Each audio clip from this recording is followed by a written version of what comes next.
Hello friends, ओम श्री गणेशाय नमः। आप सभी का स्वागत है आपके अपने यूट्यूब चैनल पर। आप सभी को गणेश चतुर्थी की हार्दिक शुभकामनाएं। फ्रेंड्स, आज हम आपको इस वीडियो में बताने जा रहे हैं गणेश चतुर्थी के दिन अगर भूल से भी चंद्र दर्शन हो जाएं तो चंद्र दर्शन के दोष के निवारण के लिए किए जाने वाले उपायों के बारे में। फ्रेंड्स, वीडियो शुरू करने से पहले आपसे रिक्वेस्ट है, अगर आप हमारे चैनल पर नए हैं और आपने अभी तक चैनल को सब्सक्राइब नहीं किया है तो प्लीज सब्सक्राइब कीजिएगा चैनल को, साथ ही प्रेस कीजिएगा बेल आइकन को, जिससे नए वीडियो से रिलेटेड नोटिफिकेशन आपको तुरंत प्राप्त हो सके। और वीडियो पसंद आने पर वीडियो को लाइक और शेयर जरूर कीजिएगा ताकि सभी भक्तों को इस वीडियो का लाभ प्राप्त हो सके। और कमेंट बॉक्स में ओम श्री गणेशाय नमः जरूर लिखिएगा। भाद्रपद मास की शुक्ल पक्ष की चतुर्थी को गणेश चतुर्थी के रूप में मनाया जाता है। इस दिन भगवान श्री गणेश जी का व्रत और पूजन किए जाने का विधान है। मान्यता है कि आज के दिन ही श्री गणेश जी का प्राकट्य हुआ था तथा यह तिथि भगवान श्री गणेश जी को अत्यंत प्रिय है। ज्योतिष में श्री गणेश जी को चतुर्थी का स्वामी कहा गया है। भाद्रपद मास की शुक्ल पक्ष की चतुर्थी के दिन चंद्रमा का दर्शन मिथ्या कलंक देने वाला होता है, इसलिए इस दिन चंद्र दर्शन करना मना होता है। इस चतुर्थी को कलंक चौथ के नाम से भी जाना जाता है। मान्यता है कि भगवान श्री कृष्ण भी इस तिथि पर चंद्र दर्शन करने के पश्चात मिथ्या कलंक के भागी बने थे। शास्त्रों में गणेश चतुर्थी के दिन चंद्र दर्शन निषेध माना गया है। इस दिन चंद्र दर्शन करने से व्यक्ति को एक साल में झूठ का मिथ्या कलंक लगता है। भगवान श्री कृष्ण को भी मिथ्या कलंक लगने के प्रमाण शास्त्रों में है। गणेश चतुर्थी को गलती से भी चांद नहीं देखना चाहिए, क्योंकि चंद्रमा को भगवान गणेश जी ने श्राप दिया था। जिस दिन चंद्रमा को श्राप मिला था उस दिन गणेश चतुर्थी थी। जो भी व्यक्ति गणेश चतुर्थी के दिन खूबसूरत चांद को देखता है उस व्यक्ति पर भगवान गणेश जी की कृपा नहीं होती है। उस व्यक्ति को झूठे आरोपों के चलते बहुत सी दिक्कतों का सामना करना पड़ता है। आज के दिन चांद का दर्शन नहीं करना चाहिए। चतुर्थी के दिन चंद्रमा को देखे बिना ही चंद्रमा को अर्घ्य दिया जाता है। इस दिन चंद्रमा के दर्शन करने से व्यक्ति कलंक का भागी बनता है, क्योंकि एक बार चंद्रमा ने गणेश जी का मुख देखकर उनका मजाक उड़ाया था। इस पर क्रोधित होकर गणेश जी ने चंद्रमा को श्राप दिया था कि आज से जो भी तुम्हें देखेगा उसे झूठे अपमान का भागी बनना पड़ेगा।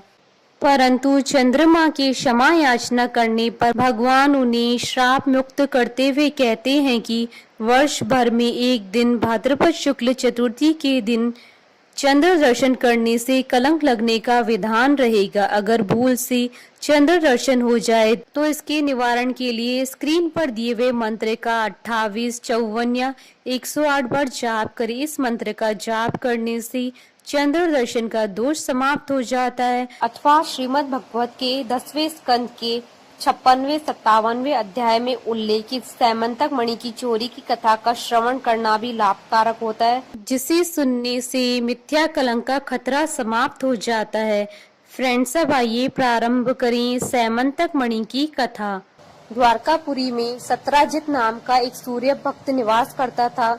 उसकी भक्ति से प्रसन्न होकर सूर्य देव ने उसे एक अमूल्य मणि प्रदान की। मणि के प्रभाव स्वरूप किसी भी प्रकार का भय नहीं रहता है और राज्य आपदाओं से मुक्त हो जाता है। एक बार भगवान श्री कृष्ण ने प्रसंगवश कहा, सत्राजित, तुम अपनी मणि राजा उग्रसेन को दे दो, इससे यह बहुमूल्य वस्तु सुरक्षित हो जाएगी और तुम्हें यश भी मिलेगा। परंतु सत्राजित अहंकारी तथा धन लोलुप था। उसने भगवान श्री कृष्ण का प्रस्ताव ठुकरा दिया। एक दिन सत्राजित का भाई प्रसेनजित उस मणि को अपने गले में धारण कर शिकार खेलने के लिए वन में गया। वहाँ एक सिंह ने प्रसेनजित को मार डाला और मणि को छीन लिया। उसके बाद रक्षराज जामवन ने सिंह को मारकर वह मणि अपनी गुफा में ले जाकर बच्चों को खेलने के लिए दे दी। अपने भाई प्रसेनजित के न लौटने पर सत्राजित को बड़ा दुख हुआ। वह कहने लगा, बहुत संभव है कि श्री कृष्ण ने ही मणि के लोभ में मेरे भाई को मार डाला है, क्योंकि वह मणि पहनकर वन में शिकार खेलने गया था। जब श्री कृष्ण ने सुना कि सत्राजित मुझ पर ही कलंक लगा रहा है, तब वह कलंक को मिटाने के उद्देश्य से प्रसेनजीत को ढूंढने नगर के कुछ गणमान्य नागरिकों को लेकर वन में गए। खोजते खोजते उन्होंने देखा कि जंगल में किसी सिंह ने प्रसेनजीत और उसके घोड़े को मार डाला है। जब सिंह के पैरों के निशान देखते हुए वे लोग आगे बढ़े तो देखा कि एक रीछ ने सिंह को भी मार डाला है। रीछ के पद चिन्हों के निशान देखते हुए सब गुफा में पहुंचे। भगवान श्री कृष्ण ने सब लोगों को बाहर ही बिठा दिया और अकेले ही घोर अंधकार से भरी हुई रक्षराज जामवन की भयंकर गुफा में प्रवेश किया। वहां उन्होंने देखा कि श्रेष्ठ सैमंतक मणि को बच्चों का खिलौना बना दिया है। भगवान श्री कृष्ण जैसे ही मणि लेने के लिए आगे बढ़े, अचानक क्रोधित होकर जामवन सामने आ गए। उस समय उन्हें भगवान की महिमा और प्रभाव का ज्ञान नहीं था, इसलिए वे भगवान श्री कृष्ण से घमासान युद्ध करने लगे। भगवान की घूंसों की चोट से जामवन के शरीर की एक एक गांठ फूट गई। पूरे 28 दिनों तक युद्ध चलता रहा। जामवन का शरीर पसीने से लथपथ हो गया, उत्साह जाता रहा। अंत में उन्होंने भगवान श्री कृष्ण को पहचान लिया और कहा, हे प्रभु, मैं जान गया कि आप ही पुराण पुरुष भगवान विष्णु हैं। मुझे पराजित करने की क्षमता किसी साधारण मनुष्य में नहीं हो सकती। आप विश्व के रचयिता, ब्रह्मा आदि को बनाने वाले हैं। अज्ञानवश हुए मेरे अपराध को क्षमा करें। भगवान श्री कृष्ण ने कहा, रक्षराज, हम मणि के लिए ही तुम्हारी गुफा में आए हैं। इस मणि के द्वारा मैं अपने पर लगे झूठे कलंक को मिटाना चाहता हूँ। भगवान के ऐसा कहने पर जामवन ने बड़े आनंद से उनकी पूजा की तथा अपनी कन्या कुमारी जामवती को मणि के साथ उनके चरणों में समर्पित कर दिया। भगवान श्री कृष्ण अपनी नववधू जामवती के साथ द्वारका लौट आए और मणि सत्राजित को लौटाकर अपने ऊपर लगे कलंक को मिटा दिया। बोलिए भगवान गणेश की जय, भगवान श्री कृष्ण की जय। हमारे साथ इस वीडियो में अंत तक बने रहने के लिए आपका धन्यवाद। ओम श्री गणेशाय नमः।